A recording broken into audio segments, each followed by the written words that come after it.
Yo, what's up, YouTube? Here with my buddy Tyler Reno, giving you guys this requested Aquaforce deck profile. Go ahead and take it away.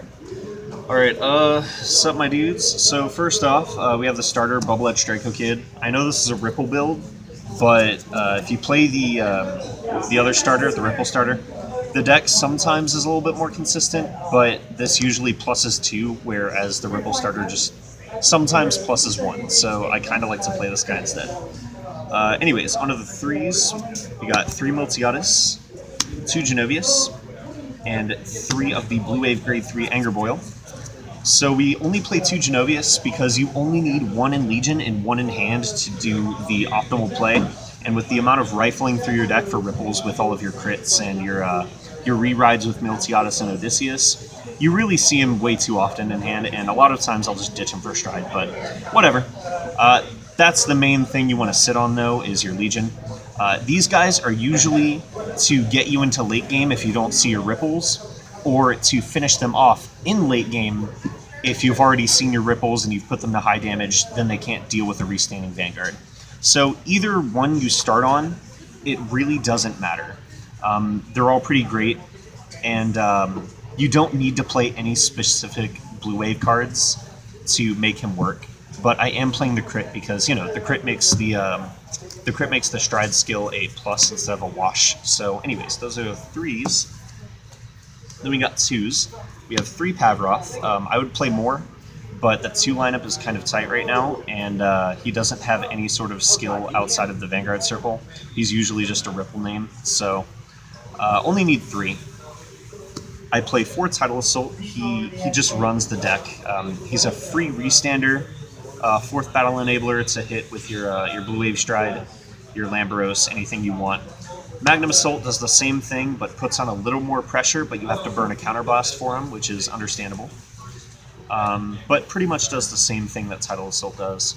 I play 1 Couple Dagger and 1 Limpia. I'm probably just going to swap the Limpia out for a Couple Dagger because it's another 4th Battle Enabler, puts on a little more pressure. But this is really good for helping you get into the late game. There's a lot of set cards you can play instead of it, but I'm playing it as a 1 for now. Never have I seen it and just said, ew, I don't want this card. It's fine. So those are the grade 2s. Grade 1s, we have 4 Paschal. I would play the Unflipper, but I'll get to that in a little bit. So I'll explain that in a little bit.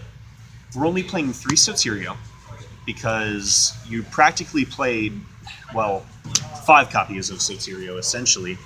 But Odysseus just does the same thing, but better. Sitting on your ride chain isn't super important, but it's nice.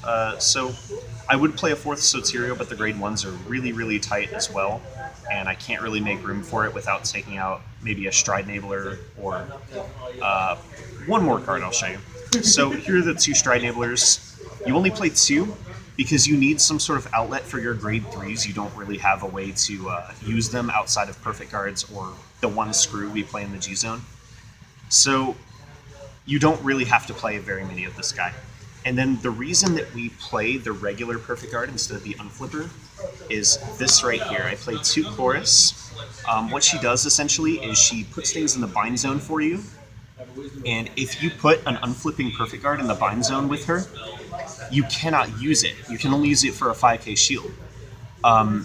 Because the Unflippers have to be placed on Guardian Circle from hand, not from bind zone. So these can also Perfect Guard your rear guards, which is very important for Tidal Assault, Magnum Assault, things that you want to keep for your 4th battles.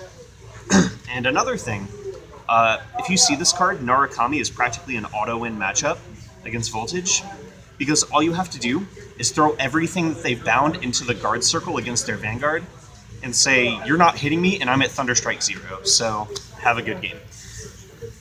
Alright, then we got the triggers. We're maxing out on Orist and Brutal Trooper, because they both have very, very good skills for being a crit trigger. It's actually amazing how great these cards are. This helps you see Odysseus in your ride chain sometimes if you need it. Helps you hit your Miltiades. And then Brutal Troopers just, like I said, make the cost of Tetra Boil just a wash. I mean, a plus, I'm sorry. Then we play 4 draws. I would play stands, but we play enough 4th battle enablers, and there's not really a stand I want to play. The draws help you see more rear guards, and I'm not playing the one that goes in soul and gives 3k, because these are 5ks, and that's very, very important early game when you need a booster for Tidal Assault to start hitting Vanguard multiple times. So I prefer the 5ks. The one that goes in soul doesn't really do anything for me. And then 4 of the best girl heal trigger, because she's freaking adorable. That's the whole main deck. For the extra deck, I'm playing the anti-Link Joker package and playing 4 Davas. This card pretty much wins you the matchup pretty easily. They have to lock down all of your rearguard circles to stop you from having a trigger catcher, and a lot of Link Joker decks don't have the defensive power to deal with that right now. Then we have 4 of the Restanding Stride, the MVP really. This card's just so great. It's the best restander in the game, in my opinion. The cost is a wash normally. You plus with a crit trigger. If you have 2 crit triggers in hand, the card just gets ridiculous. It's not even fair.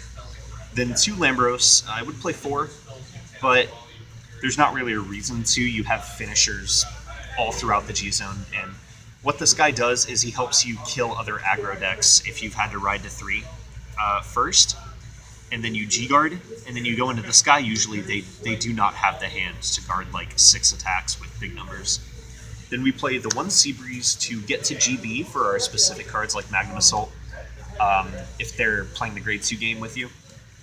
Then we have another anti-Link Joker card right here, a Snow Element Blizza.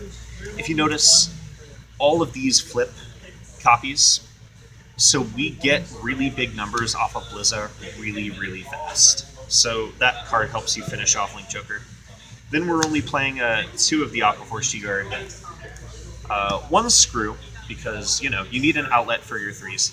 And 1 Dismal. I might swap out one of these for another Dismal, but this has been pretty cool. But you only need, let's say, Dismal something once, I found. So that's fine. Anyways, some little combos that you can do, I guess, if we can go over that. If you, let's see. I guess I will just give a few tips for playing this. If you see an Odysseus in opening hand and no other grade 1s, mulligan almost everything.